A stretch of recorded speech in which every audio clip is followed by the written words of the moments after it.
Okay, looks like we're live. Welcome everyone, thanks for joining us today. I'm Sam Measure, work at CVP as a technical consultant. I'll be taking you through a presentation with my good friend Johnny Petts, who's joined us from Red today. And we're not going to dilly-dally around. We're going to be discussing, having an open conversation really about why Reds are great, really. That's going to be the gist of it. So we'll jump into the presentation. Hopefully this is going to be working. Yeah, there we go, transition. And we are in. Oh, not started on the first slide. So, okay, how are you feeling today, Johnny? Are you all ready for this? I think so, yeah. Thank you for inviting me along. Looking forward to having a discussion, taking some questions from your audience. Yeah, it should just be a relaxed thing. We're just going to go through.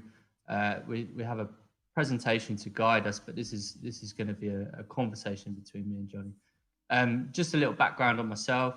I'm a technical consultant at CVP. I've been working there for about 3 years now, dealing with every brand available. But prior to that, I was working at Red as a product specialist or a sales engineer, or a tech. Well, there's numerous titles, bomb squad, for numerous titles for the people there. So I have a wealth of experience with these cameras, as does my friend Johnny here, who's actually one of my customers when I was back there, because I looked after the UK. So it's actually quite nice to be reunited with him and having this conversation today. And if you want to introduce yourself, Johnny, tell us a little bit about yourself. Awesome, thank you. Yeah, so as Sam said, I actually got into filmmaking as a whole through kind of making the rash decision of purchasing an Epic kind of right out of film school. Sam kind of helped me out, and that kind of started me off getting into filmmaking after having left film school. And then through that, because at the time the Epic was kind of so new and fresh, a lot of people wanted to hire the camera, but also understand how to work with the footage. And I kind of ended up kind of being a cameraman with a DIT kind of package, of a very rudimentary early version. And that kind of really got me very quickly into the kind of the feature film space. And I kind of decided to move away from self-shooting and really found a passion for kind of working on film sets. So I kind of started off as a DIT trainee. I then got involved with a digital lab that kind of picked me up and took me under their wing and kind of trained me up and put me out on various jobs as a DIT assistant. And eventually, over a couple of years, migrated up to a fully fledged DIT, in which there's a couple of productions that I worked on there: Dark Crystal, The Crown, Kingsman. I worked in the digital lab, Transformers, and most recently Rocketman. So I then kind of had a bit of a change in where I wanted to go, and an opportunity came up at Red. Obviously had a fond relationship with them in the early days, and then through my working career, and it seemed like a really exciting venture to kind of steer off into it. And at Red, I handle a lot of our kind of customer facing demos, training, support for the sales guys and support teams. So taking what I learned in the industry and kind of applying it to this position, it's been a lot of fun.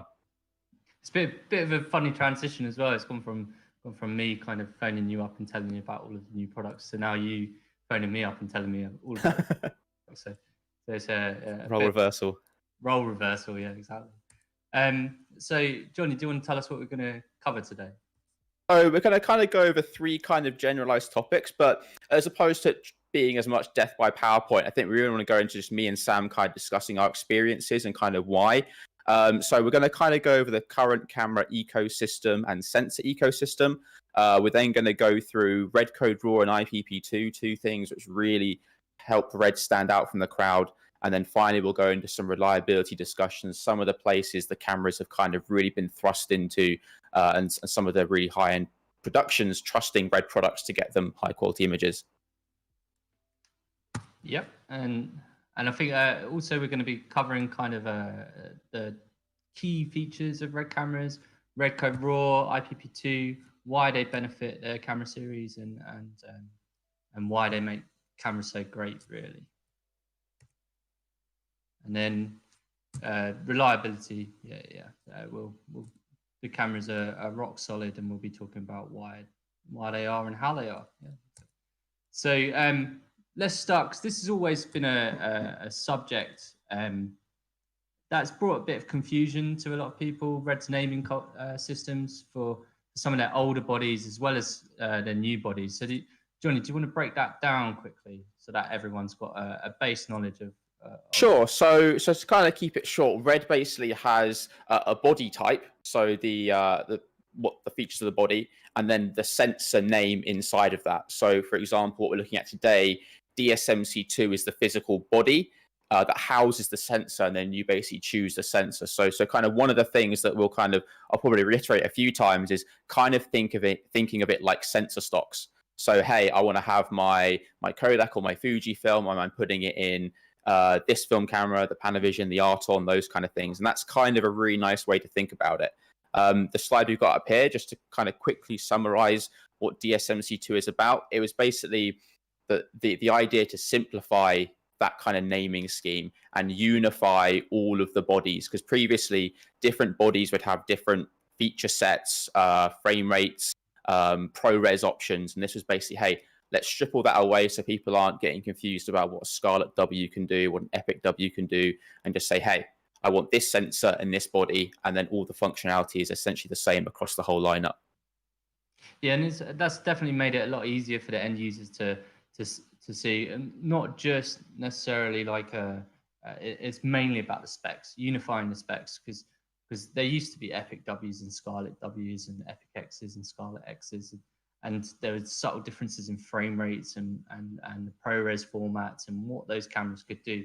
And having to explain that it was sometimes quite confusing for people. So it was a really good move just to move everything into a single body system, no matter the sensor, and give them all the same specs and same feature set, obviously within the capabilities of the sensor. So, and yeah, tell us about what Ranger is.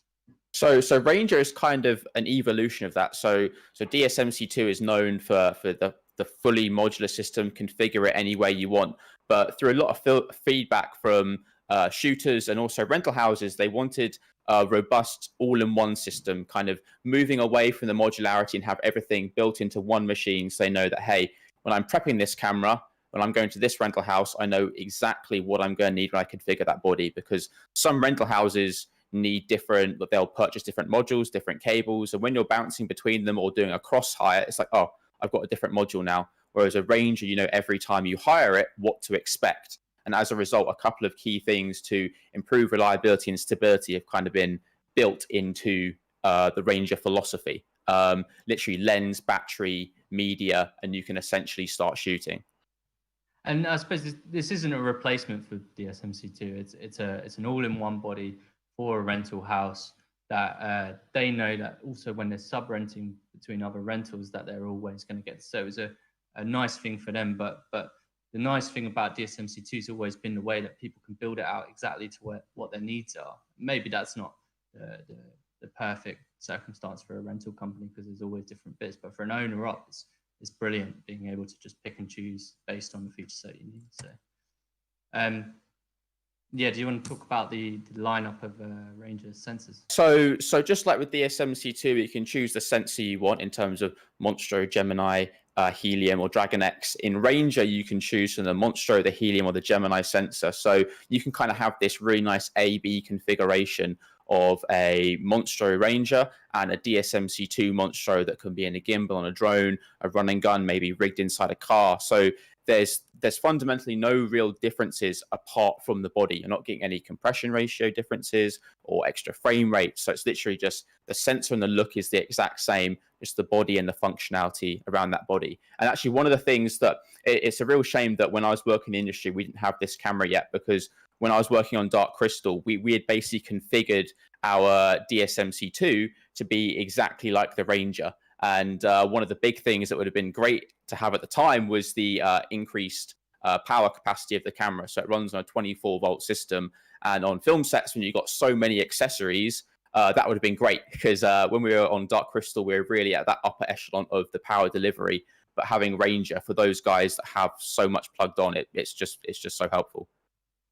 Yeah, it was really one of those cameras that ACs and rental companies and people in the high end were asking for such a long time, because of stuff like the power input being 24-volt system all the way through, having additional power outs, having additional amps to play with. They're all benefits.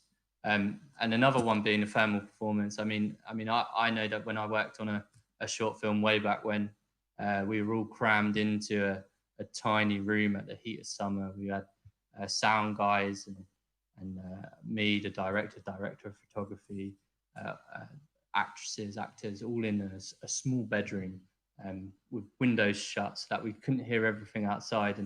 And it really made, I think it was the Epic at the time, it made the fans inside really whir. And at times, you know, when it was coming towards high temp, it would be on the edge for sound. So the thermal performance improvements on Ranger, I remember when I first booted it up, put my head next to it and couldn't even hear it. And then and watching the temperature readout on the sensor stick at around 28 degrees the whole time without any effort, it was a huge improvement. So I was really impressed by that. And do you have anything to add on that? Just in terms of some quick numbers, obviously the larger thermal transfer chamber, as a kind of a rough estimate, is kind of 40% quieter than DSMC2. Obviously that's got two really small fans, so you've got to work hard to get air through, but having that huge open gap on one single fan, it can just, as you said, keeps it super, super quiet. Okay, I mean, you've touched on this. We can kind of breeze through these. Yeah, power is obviously the big one. Being able to power considerably more accessories than a DSMC2 is great for those guys that do have wireless follow focuses, range finders, wireless video, extra monitors, extra lens control, maybe boxes for metadata, all those kind of bits and bobs. That's what it's geared towards. Once you see on a pro set, people add on everything that they want to use. It just turns into this Medusa of cables and being able to actually have enough power for everything people want to add on. I mean, it wasn't just a problem for DSMC2. I see it with other camera systems at CVP.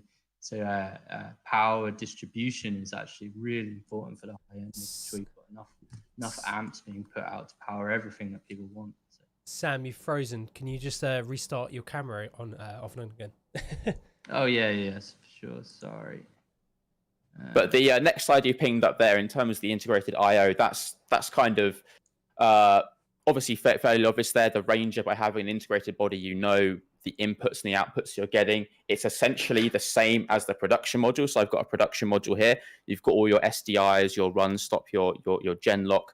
And what's pretty cool is on the front, you've then got your 3-pin 24-volt run stop. So everything that those guys on set do need is basically configured into this body. So you haven't got to worry, oh no, I need more modules for this, because you can't use any modules on this system. Everything's integrated. Okay, I'm almost back. I feel like it's coming back to life. So that's your webcam. That's my webcam. And hey, I just need to make sure that's right in ABS, and we should be good again. I can see you. Yeah, that's all good, mate. Okay, and then I just need to be. Okay, I'm assuming while I was fixing that, Johnny, you've already been through. Yeah, ran through that just, and then to kind of round it off with these last two slides. The sensor is fixed compared to DSMC2. Very much a request from the rental houses. Again, the theme of Ranger being robustness and reliability. Yeah. And then just to round it off, integrated sidekick, so that an AC can work with it, and the external antenna that's only for camera control, and that's great for a better connection over a longer distance, basically. Excellent. So in terms of red sensors, I hope that I'm okay in asking you this, but do you have a favorite? A favorite sensor stock? I think personally I've really enjoyed Monstro, which obviously has its our most expensive sensor. That's kind of why. But the new recent surgence in kind of full frame glass is really exciting, and the looks that kind of manufacturers are going for those is really, really exciting. But one that I always kind of really like to default back to is the Gemini, because of that combination of the high frame rate and that dual ISO is just so great when you're running and gunning. And I mean, the Monstro can kind of get at the heels of the Gemini and low light, but I really enjoy bouncing between the sensors. And I think that's what's really great about Red. It's not just this sensor is the best, that's the only one you want to use. There's different use cases for every sensor because they all have these unique characteristics they bring to the table. Yeah, completely. I mean, I'd have to agree. Gemini seems to be the choice at the moment, the flavor of the month. It's fantastic for being able to shoot into the evening, with the dual base ISO, being able to switch, and also because it's still Super 35. I think there's people who are running around with it on the shoulder, not having to worry about full frame and the focus implications that brings is a huge benefit to that sensor. Monstro is an absolutely amazing image. Can't knock it. And if anything, in terms of low light, is knocks everything out of the park. But Gemini, just as a run around owner up camera, is fantastic. So this really should, I suppose, be called Y high resolution rather than Y 8K. But we should go in and talk about Y 8K. We can skip through the sensors as we've already kind of spoken about those. But do you want to jump in on some resolution comparisons? Well, so that's probably like the question that I get most. Firstly, when I worked as a DIT and now working at Red, is why should I be shooting high resolution images? I've only just bought a 4K TV. What's this 5K, 6K, 8K that you're talking to me about? And I kind of think the first thing I like to get across to people is how many more pixels you're getting to play with. You know, kind of 4K being, you know, that around 8 megapixels, and 5K, 6K kind of, it's not as easy as, hey, 6K is 4K plus 2K. It really does kind of go up exponentially. And having that many pixels to play around with and showing people what you can utilize with those, I think is the most exciting thing. Because when you look at it as, hey, 35 megapixels, stills photographers for years have been pushing more and more, and those guys that are using Hasselblad's, you know, 100 megapixels, they've realized that the more pixels I can have, the more kind of tonal performance I can have within my image. And we'll have some slides to look through here, but I definitely think it's what the flexibility it gives you, not just, hey, 8K makes a better image, it's everything as a whole. You shouldn't be choosing a camera just because of the number of the resolution, how many pixels there are. It's a combination of everything as a whole, I think, anyway. Yeah, completely. I think some people get a little bit confused by that of, hey, I've got more pixels, therefore my camera is going to perform better. No, it's the quality of the pixels and everything that's in that kind of workflow structure. I think it's definitely been a misconception for years that resolution is kind of sharpness and will make everything overly sharp, will make you see every pore in an actor or actress's face.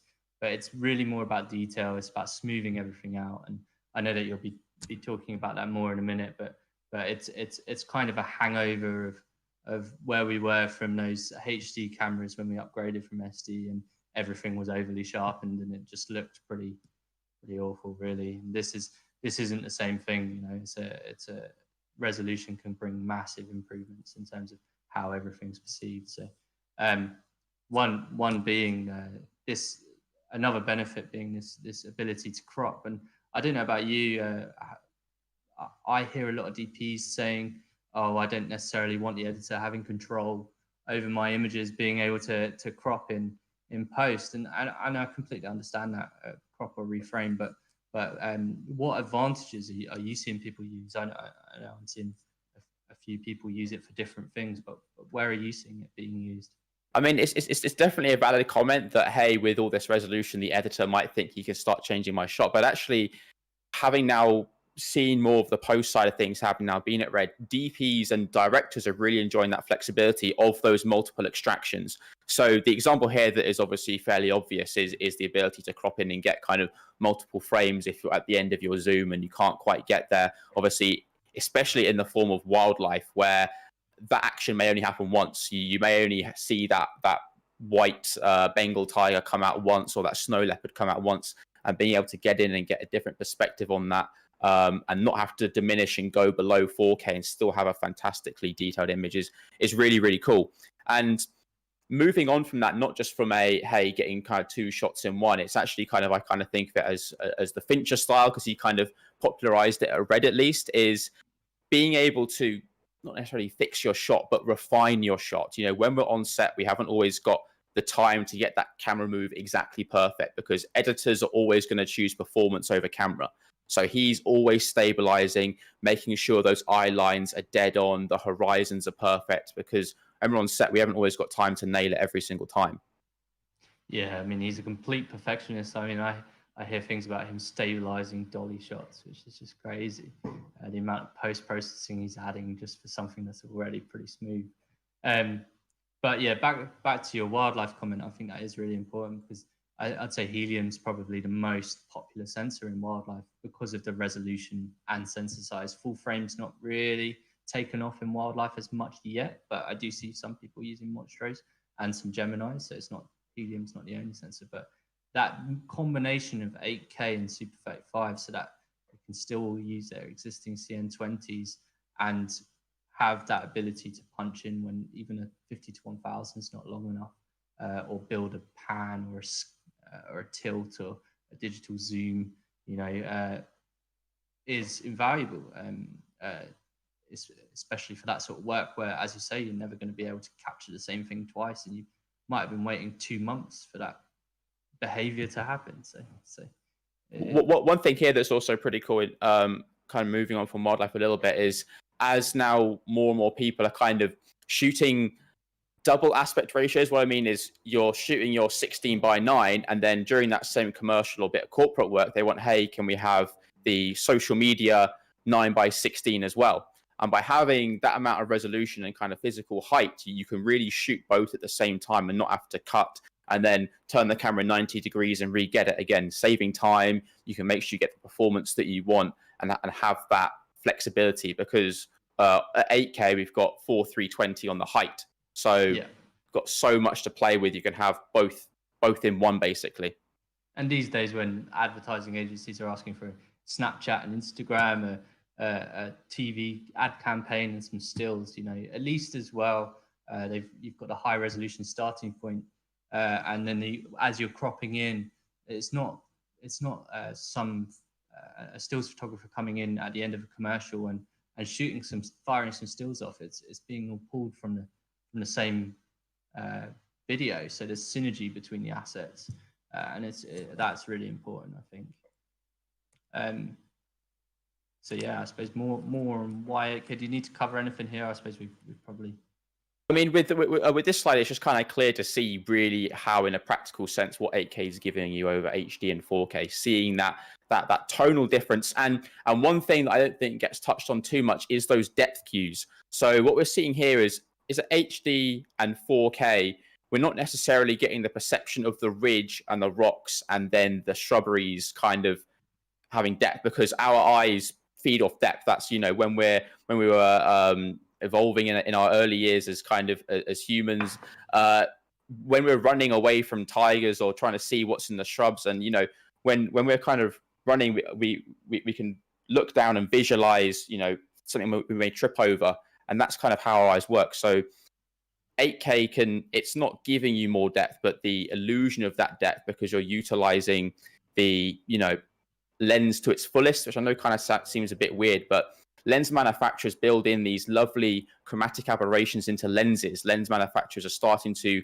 not just make lenses look perfect, they like those imperfections.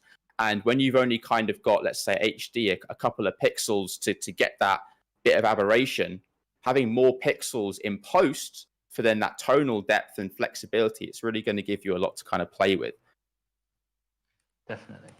And I suppose this slide kind of covers a lot of the same thing. I mean, so with that slide there and this one here, this really shows that one thing that I think we try to get a lot across to people is resolution is not sharpness. So in this one, when we're looking at something organic like this lizard's eye, when we have less photo sites to cover an area, we're starting to see that laddering on the actual detail of the eye, and that's not true to how it looks. We want to represent our scenes as well as we can, and obviously you can choose to soften them off later, but when we go on to the next slide, we see that both images are highly resolved, and by having more polygons that are essentially making up our image, the illusion of roundness and those kind of things is what we can get across to people. So obviously the one on the right isn't HD or anything, but in terms of that kind of breakdown of, hey, we're using square pixels to try and make really organic textures within our image, you know, having more there is why for things like scientific research, wildlife, they love that high resolution because it's bringing the imagery as our eye sees it to the viewer. Yeah, and I always had this analogy given to me, and I suppose it's all on oversampling, which I know that you're going to come to in a minute, but greater sample sizes, and that's always been in kind of Red's mantra, is always going to give a better image, a better result. And it's the same with any type of survey. So I mean, if you ask one person in a room how warm it is, you're going to have a small idea of how warm it is in that room. Where if you ask 20 people in a room how warm it is, you could take an average and have a really good idea of how warm it is in that room. And it's the same kind of with photo sites being converted to pixels. If you're wondering what's in that pixel, by having 16 times them on 8K compared to HD, then you're going to have a really good idea of what's in that pixel. And also then what you can do with those pixels. So on this next slide that you just went on to there, by having more pixels to cover an area. So when we're looking at someone's skin or someone's skin tone or a really fantastic bit of art direction by the art department, if we've only got 2 pixels to represent a transition between my skin tone, that's not what's going on in my skin tone. It's not just binary colors. You know, we've got reds, greens, blues, pinks, different shades of magenta and reds all in there. And by having more pixels, we can see that transition. You know, resolution isn't sharpness. You can kind of think of it almost as smoothness, because we're getting that smoother transition throughout our skin tones and throughout those colors. I think we just got a question about using the CN20, so I think we'll answer that while we're near the subject.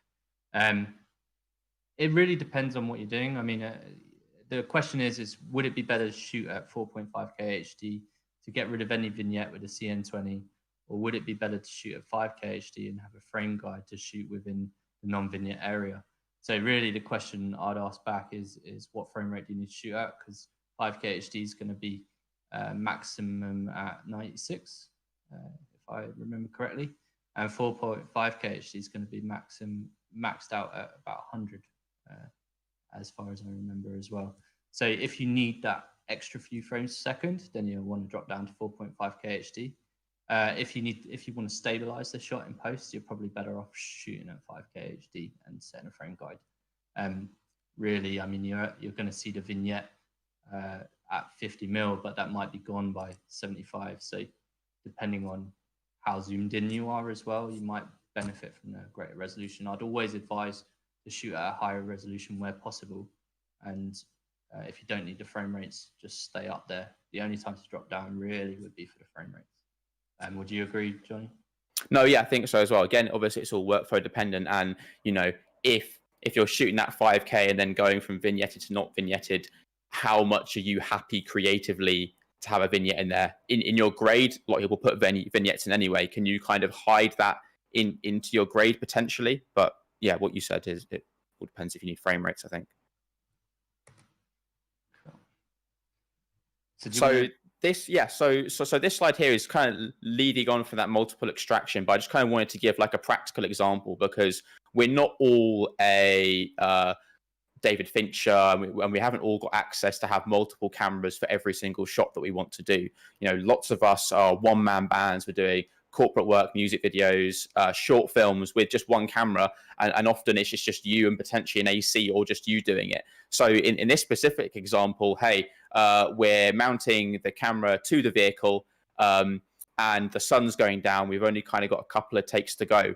We haven't got time to come in and change the lens, which then means as a result, the performance on that last take I can't use because the actor on the left did a better performance than the right one, or this could be the last shot we can get. And by having 8K, which is effectively 4 4K windows, we can maximize that kind of time saving and cost saving which is a bit of a weird concept. Hey, let's shoot higher resolution to kind of save time and money. It really just gives you that flexibility to come in and get yourself out of a pinch. Obviously, it's not a way you should always shoot, but when you're there and it's like, we just need to get this shot. We've got 8K, perfect. We can actually punch in and get what we need. Yeah, no, I suppose it's something that people might not always think about. So putting that visually and showing people, like, look, there you have 4K windows there. Use them as you wish, and it can really like spark some creativity on also how quickly people can get through sets, you know. So, and over to super sampling. I mean, I kind of started talking about it with the analogy, but do you want to add anything with this?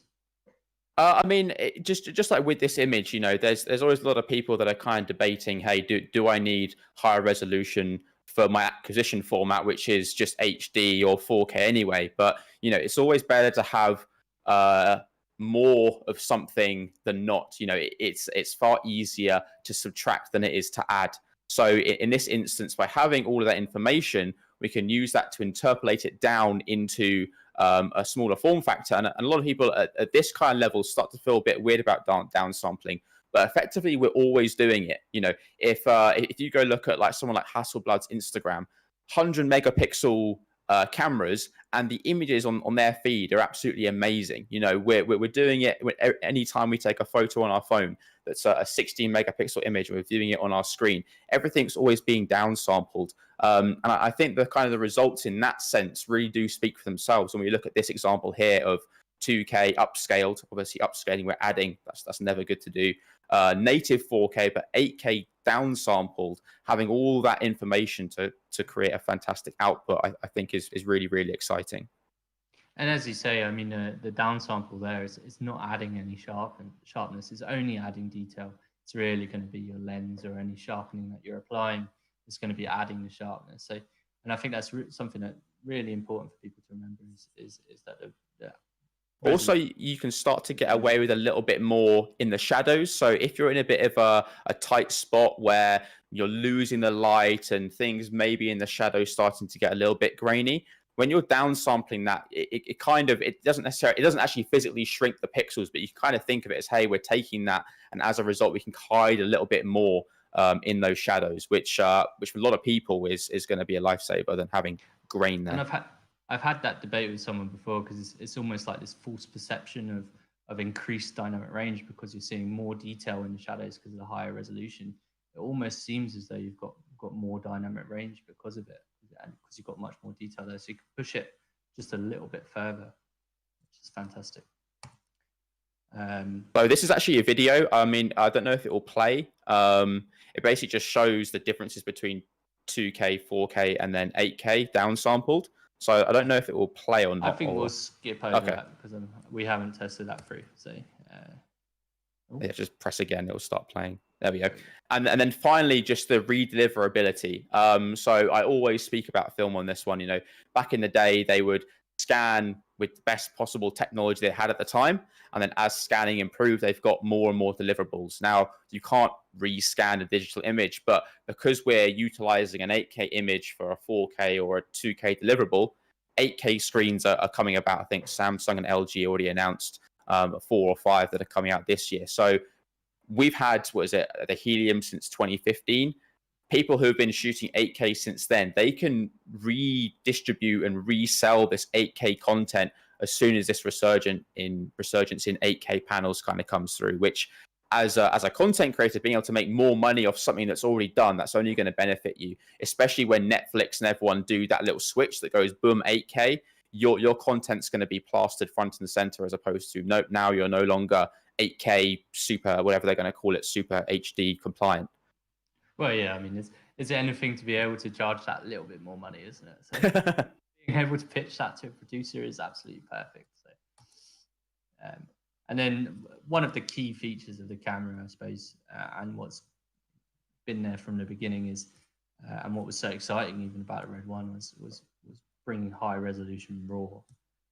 So, do you want to start talking about that? So, I mean, this is where we're really starting to get into how Red really separates it. Obviously, it's everything as a combination. As a combination, it's the sensor tech, it's the resolution, it's the compression and the look. But with RAW, it really gives you that ultimate flexibility in post-production, because Red doesn't throw anything away. All of that data is there to be retained and used. And this is how we differentiate. I saw there was a question that kind of came up of how Red sets itself apart from high-end mirrorless cameras and everything like that. And this flexibility with the 16-bit RAW is really, really cool. So being able to change things like your ISO, your white balance, how your highlights and contrast are actually being handled, because other cameras, even in their RAW, they still throw away some info. We can pick and choose all of that. And one thing that I really love to talk about is just that somebody who had a Red 1, they can be benefiting from any image pipeline adjustments completely after the fact. So we're currently on IPP2, so image pipeline processing 2. And because we've got that raw data from the Red 1, we can reinterpret that with this new color processing pipeline and get all these enhancements that we'll touch on a bit later. I think that's really what summarizes it very well, that the data is there giving you ultimately fantastic creative control, which I think is the most important thing, being able to get the image that you want out of it and not shoehorning you into a baked in image. Yeah, it's really been tricky for a lot of customers to get their heads around. It's trying to explain that color space, gamma space, white balance, ISO are all post processes, and until people start thinking of it in that way, it's a really tricky concept to understand. But being able to go back to 10-year-old footage and apply current color science because of the way Red are creating their raw is well, you won't see it in any other camera. It's unique. It's their unique selling point, which is. And it is probably, it's not very, even arguably, it's the best raw codec on the market. So with the next few slides, just some examples of that flexibility. So the image on the left was actually how that frame was shot. So there's a load of situations where you may be shooting inside, you may have to rush outside to get a once-in-a-lifetime shot, or maybe you're shooting into the shadows and you spin around, you see something really amazing, and your ISO may be a couple of stops too high. And in this instance, we're not clipping, but with other cameras, that'll be baked in. And now it's a real struggle to kind of bring and pull that image down. But you can literally come in and with one button, bring that ISO down by a couple of stops, and all of a sudden we've got this fantastic image with really nice, pleasing dynamic range in there, because nothing's being thrown away. As long as you're not clipping or underexposed, there's so much latitude with all those pixels to come in and play with. It's one of the first things I show when I'm demonstrating the camera is you move your histogram all the way to the right, and record something and bring them into playback and drop the ISO and show that thing that looks clipped on the monitors suddenly got all of the information there. And it's showing that you can pull that all back. Moving up from, as you said, the question about mirrorless cameras, baked codecs, that was just never possible. So it's a huge thing. And then again, just to kind of reiterate on that point, so here is where we're not necessarily changing exposure settings, but we're starting to play with the look. And one of the things that I kind of talked about was the ability to decide how our highlights are being handled and the contrast in the image. So let's say one day we're doing a film noir-esque commercial, and we want to have really, really bright highlights and really, really deep shadows. And it's kind of very, sorry if there's a siren in the background there. But then on the next job, we may be then doing a beauty commercial. And it's like, I really want to have this soft, low contrast, filmic look. We can come in and decide how those highlights are actually being handled and really start to onset, not through the use of LUTs, but through interpreting that raw data, get this really nice look in camera on set and change it in post. You may go, actually, no, I didn't like that. Let's go back to something else. Okay. 16-bit. So this is the fun one where I think a lot of people really start to see where the camera kind of pulls away. 16-bit it's that container of how many colors we've got to play with and work with.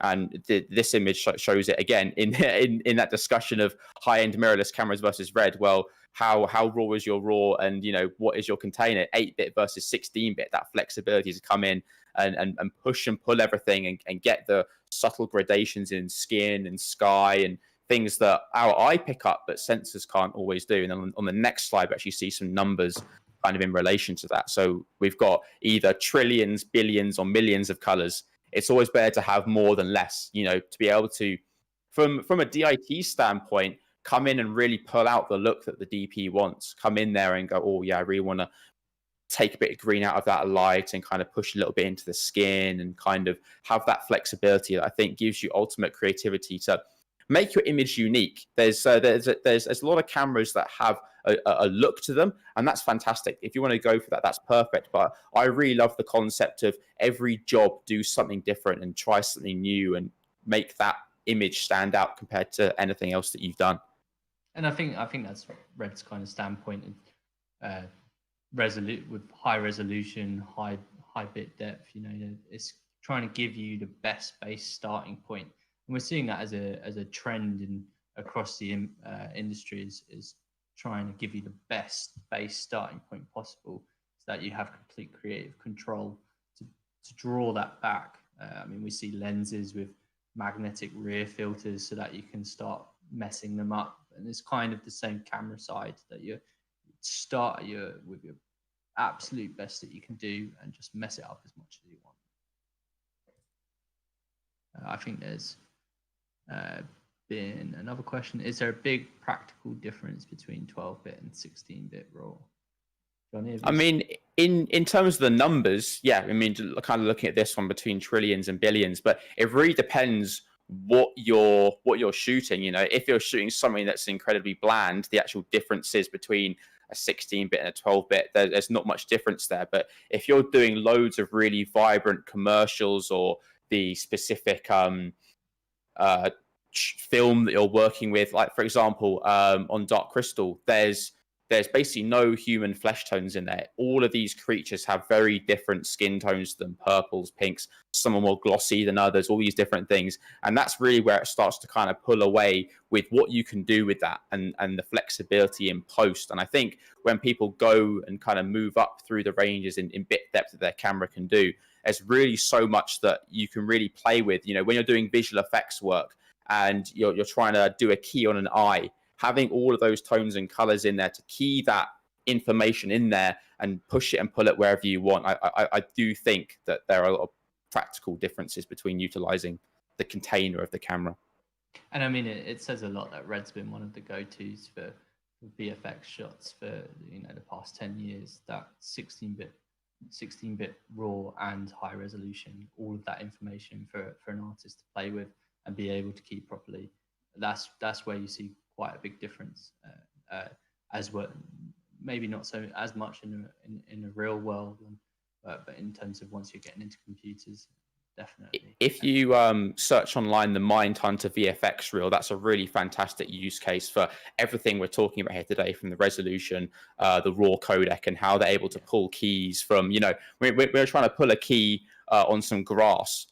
If it's kind of a murky color, that's going to be, and it's all over the place, that's going to be tricky to pull. But when you've got all that information, it makes it much easier to pull. So I suppose we'll go into Red and NVIDIA, which is an exciting development because, I mean, I remember the days when people were scrambling, worried about how to process 4K. Now we're dealing with 8K RAW. So talk a bit about Red's partnerships. Yeah, so one of the things, kind of, we'll touch on this in a couple of slides, is because it's a compressed RAW codec, which I know seems a little bit weird. Hey, compression and RAW, that doesn't necessarily go together in my head. But part of the process of rebuilding that RAW image that's visually lossless is uncompressing it, like when someone sends you a zip file. And that was typically, if you go on to the next slide, where some of the struggles came, where your CPU was designated that poor task of having to uncompress 35 million pixels, 30, 60 frames a second. And through working with NVIDIA, we found that because their latest generation of RTX cards has so many cores, the next slide, we've basically taken the decompression away and put it onto that GPU, which is way faster at doing that operation. So on the Solitary series, which we run on the Red YouTube channel, I was showing playing 8K 60 FPS back on a laptop. So I've got a Razer Blade 15 here, and through that process of taking that decompression away, it just breezes through it at real time, which has been, for so many people who are on the road and just in digital labs, been an absolute godsend. Yeah, and I suppose it's kind of number one, it's done away with the rocket. And rocket was always a big gap. I would imagine, like just as it was out of necessity rather than people wanted that. But the other thing is the improvements that this brings for the lower resolution Red Raw. What we'll see out of the Dragon X's, the Geminis, and eventually Komodo when that comes. Is huge. So people will be editing 4, 5, 6K on their laptops in the future. And then the next few slides of this is just reiterating that. It's just showing, hey, look, we've gone from 100% CPU utilization to now like 50 or 30%, and the GPU kicks in and starts taking that workload away from the CPU. We've got a couple of questions on Komodo. Maybe leave that till the end, I suppose, or dodge it, swerve it. No. I can't say anything. Just keep an eye on Jared's Instagram and Red User. That's where this information is slowly trickling out. So keep an eye there, and then also on our social channels from when we officially announce stuff. Yeah. Okay, and then on to IPP2, and you brought this up briefly, and I suppose we're really gonna hear a nice explanation of it now. So kind of IPP2 it's rounding off everything. It's bringing together those really high resolution, high quality pixels that we've got in all of our sensors. It's part of the compression system, and it's really what's allowing us to be flexible with our image. You know, Red is constantly innovating and making tweaks to the color science as through from the Red 1 we're learning constantly and bringing those improvements to all of the cameras. And it's basically the process of with IPP2 is simplifying it. Previously, there, as I'm sure Sam can attest, there was a lot of red color and gamma options that were like, do I use red color 2 or red color 4 or dragon color? Or the amount of times I said, would you advise red gamma 3 or red gamma 4? You know, what image do you want? So it was really just test both and see which ones work better for you. But now it's just so much easier. It's really stripped that back and kind of standardized it. So it's built for HDR, and you can convert into whatever you need really, really easily. It was really before, it was all variations on Rec 709.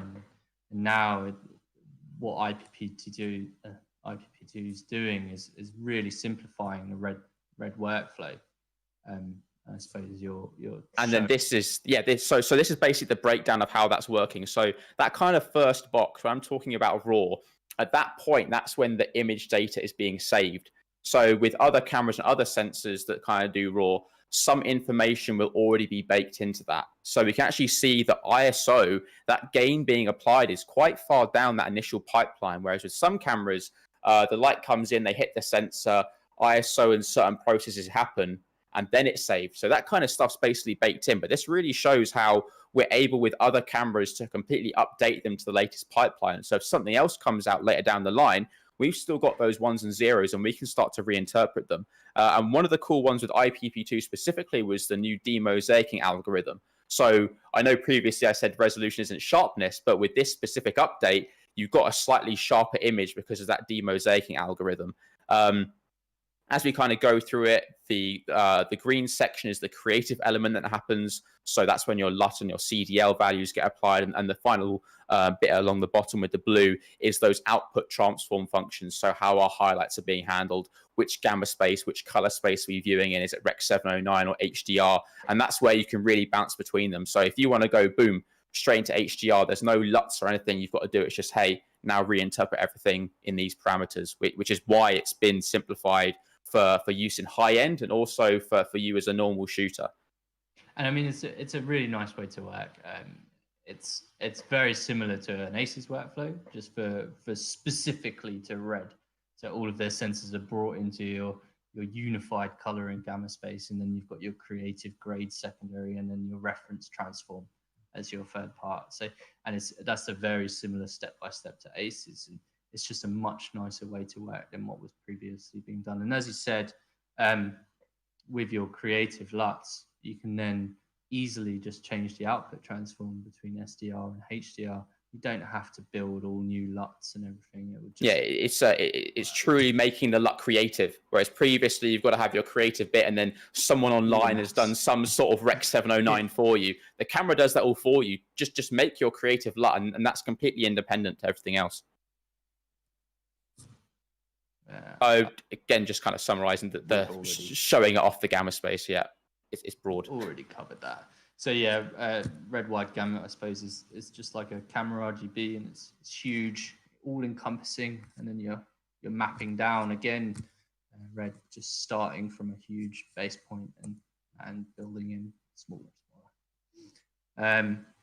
So should I just skip through those? And yeah, so here what we're starting to see is some of those image side by sides. And one of the things that previously was out of gamut colors, so colors that were on the previous generation reds close to our kind of gamma, it was red color at the time. So red color had a specific range of colors it could see. And when it got to that edge, those colors kind of clipped. And if we kind of go on, I think, 2 slides, or into the next one. So if you press play now, it's basically going to swipe across the screen, and we'll see how those orange neon colors that were incorrect have now been correctly mapped in IPP2. And then there's 2 more examples of that. So on the next one, we're showing a chromatic aberration. So if you tap next again, it should play through, looking at that chromatic aberration on the light. And now that disgusting purple that was there is now mapped correctly. And this final one, we're coming in, and when we map this correctly, those blue lights, those purple lights, those yellow lights are now mapped more organically. And that's something we fixed retroactively for every single red camera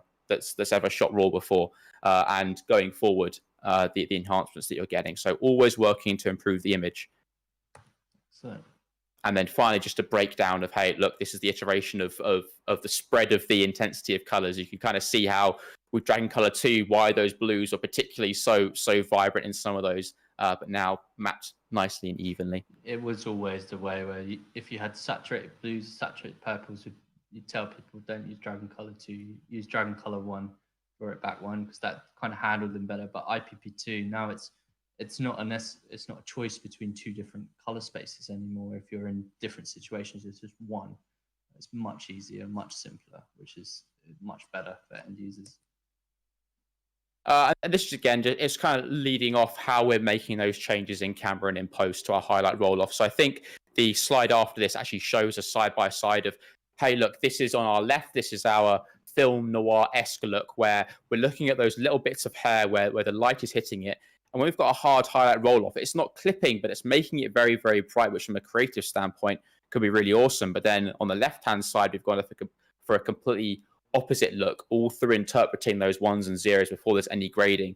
And we can see there's actually detail in that hair and in the shadows and what's there, and just giving you ultimately that flexibility. You know, I get a lot of people who ask, what's the red look? And red is very much, we give you a neutral look. So a lot of manufacturers will go and try and tweak it to make it more filmic, which is fine from a creative standpoint, but red goes for a neutral look that you can then come in and bring the look that you want out of it. So the camera is used for so much. You know, there's one instance where I was speaking to a customer, and surprisingly enough, he uses an 8K camera when he's farming. So he actually uses the camera to fly over his various fish farms, and he can then look down and, judging by the color of the salmon, tell when they're in their mating season or when they're pregnant or not. And if in that use case, which I know is quite a fringe case, if you're putting a filmic look onto the image, it's going to throw you completely, which I know obviously 99% of people here are probably not farmers looking to tell when their fish are pregnant or not. But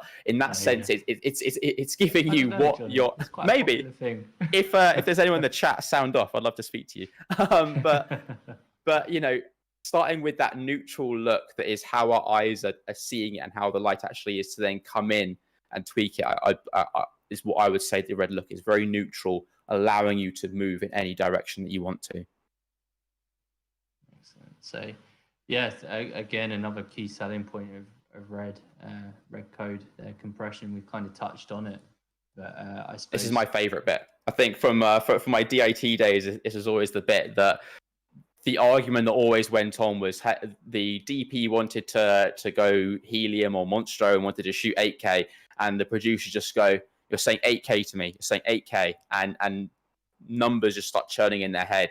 And And in reality, 8K is actually, with our patented compression system, the thing that really sets this apart.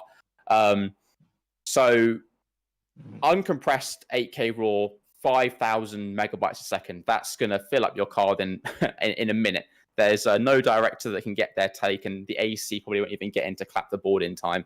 But through this compression method that will kind of go a little bit more technical in a few moments, it's allowing us to still retain that 16-bit raw container in a more manageable file size, going down to 250, where you've only got a couple of megabytes per frame. Yeah, and compared to uncompressed raw, I mean, people always said to me, "Oh, I want uncompressed," and I'd say, "Why?" Because usually it's a misunderstanding that anything sort of around 3 to 1 compression is completely, almost mathematically lossless. Yeah, and anything slightly above that, you know, it depends on the scene, but you can stay visually lossless for quite a while. It's a bit like anyone that's been to the cinema, you've seen a compressed image, because it's a DCP, and that's a JPEG 2000 basically. So people are often asked, like, for 3 times more data for absolutely no reason. Always baffled me.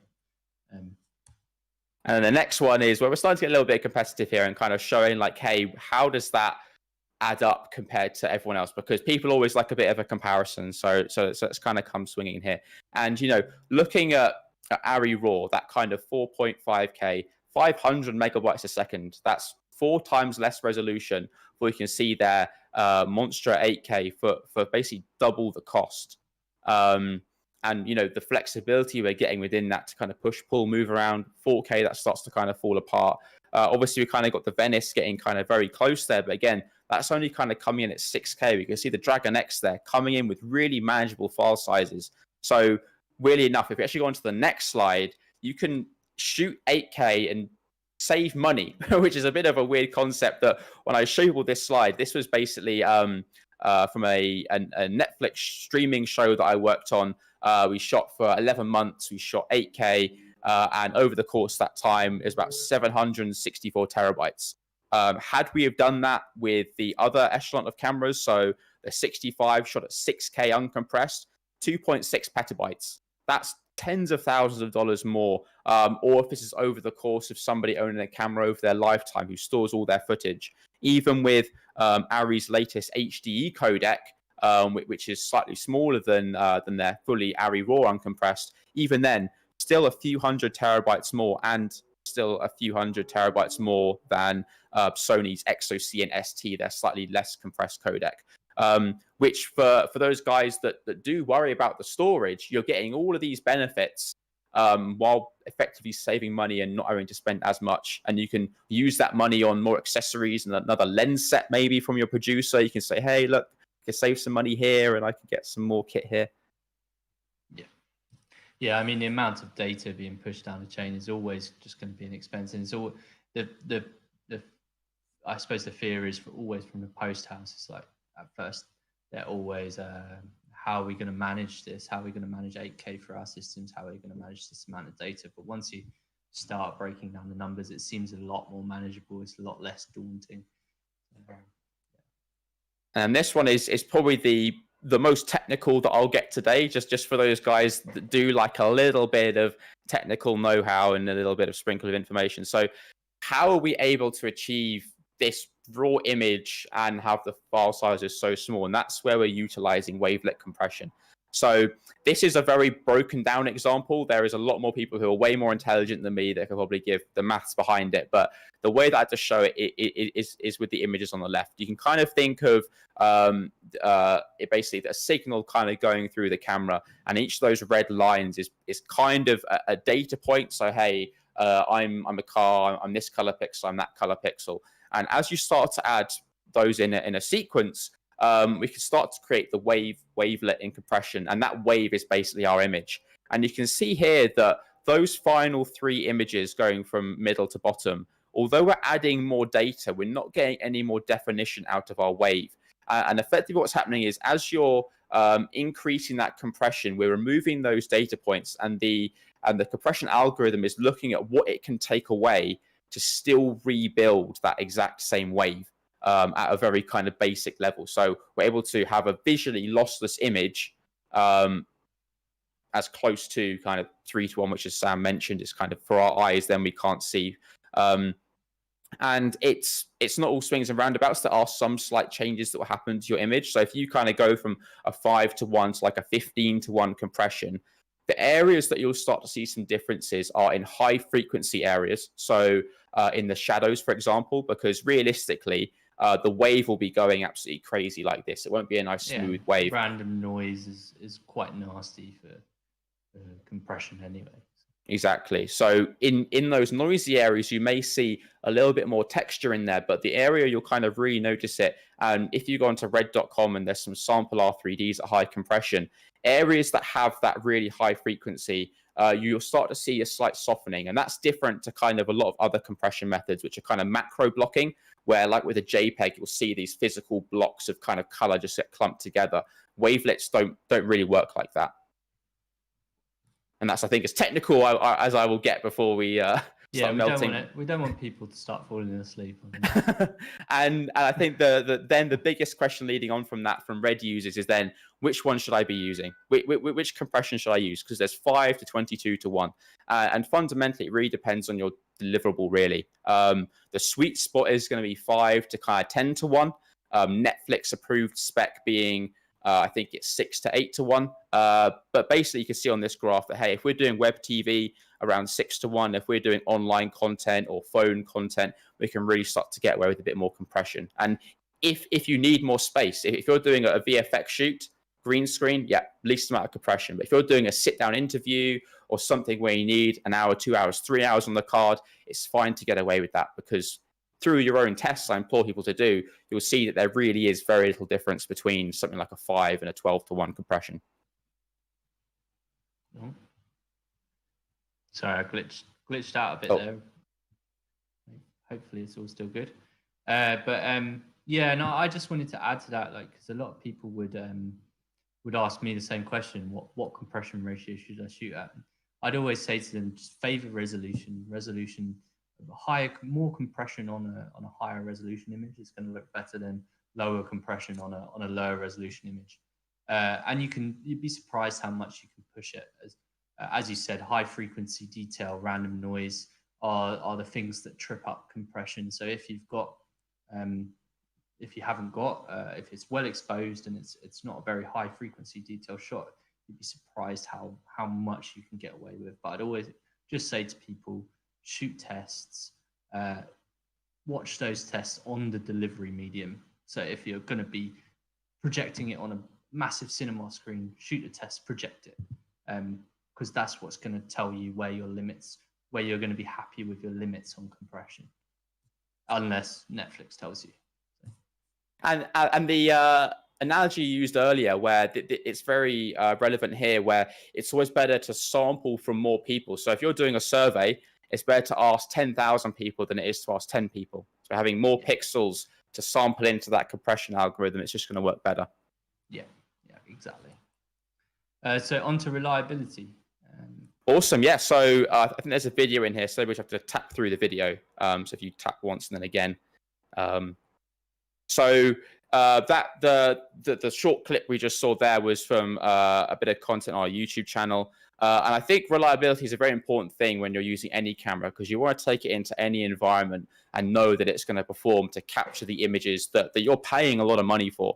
It could be a music video that's even then got a few £1,000s behind it. It's still as important to have that product and image work as it is when you're shooting a multi-million-dollar feature. And what we're looking at with this one is Gabriel Mann, who works with the Californian Fire Department, and kind of during the California wildfires took his DSMC2 into that environment and really gave it hell. The heat that the camera was put through is absolutely insane.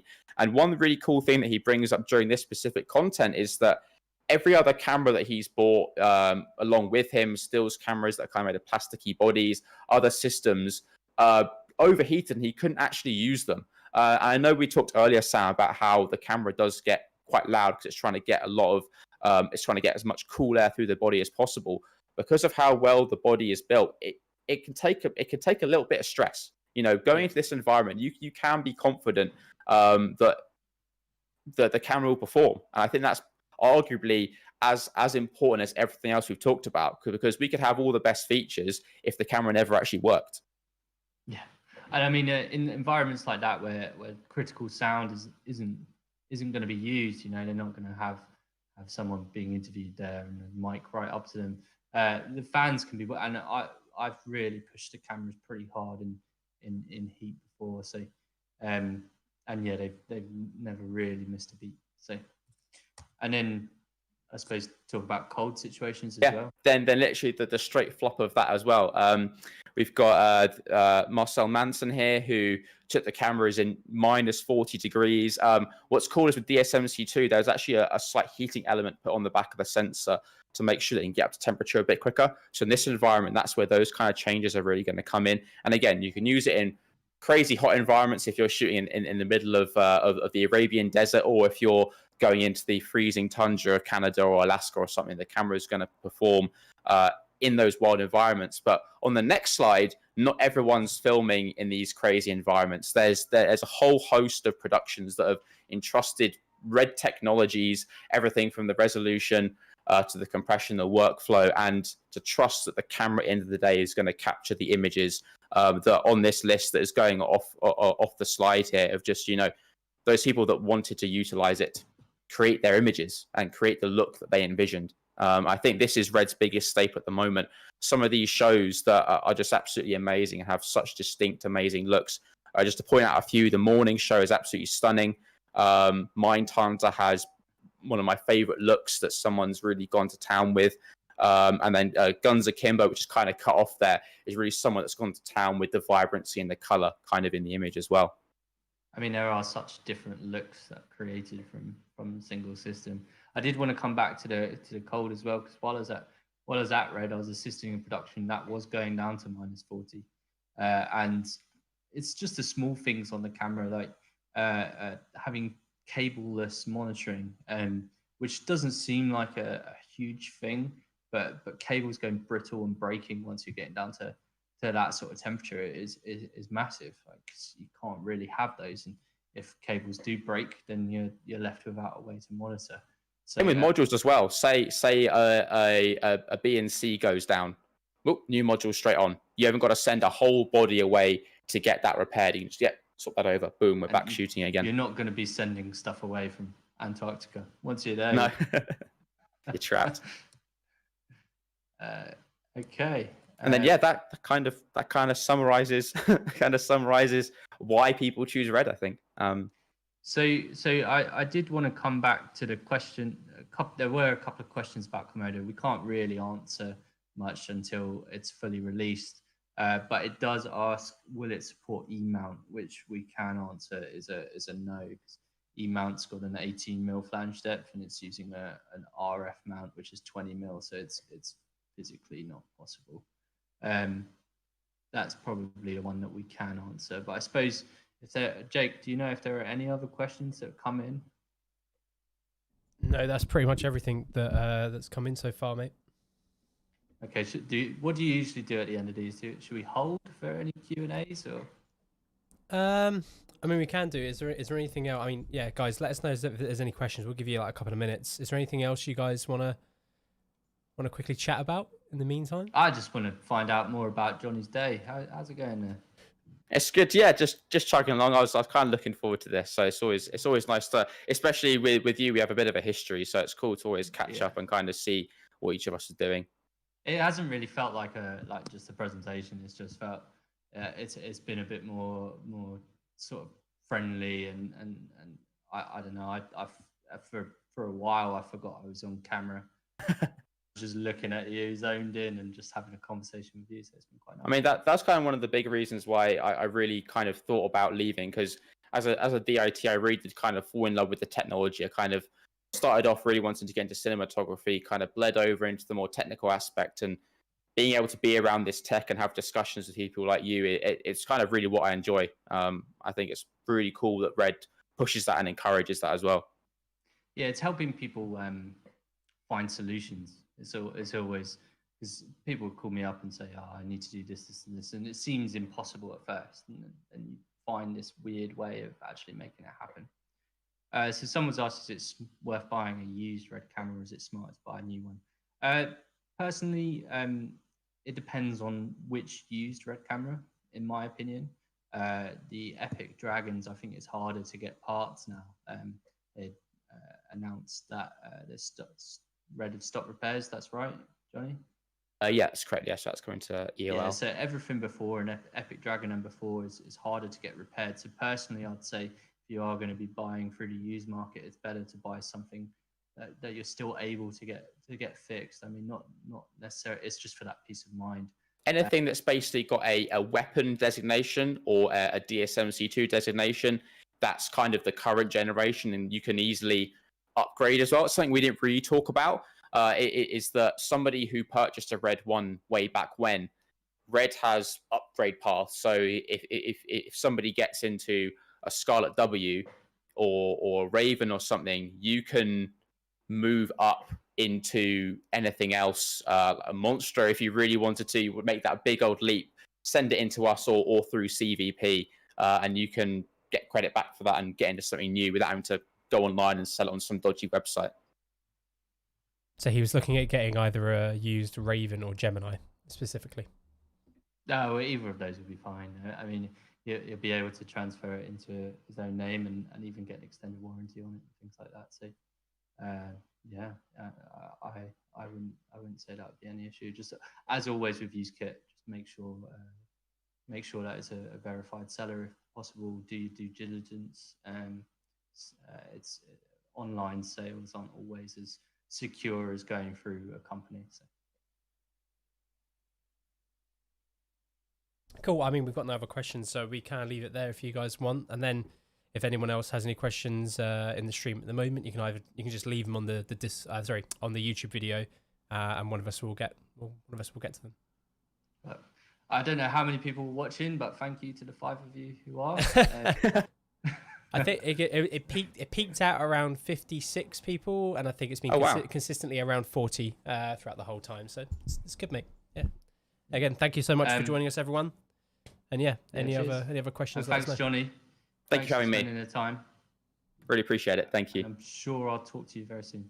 Definitely. Chat soon.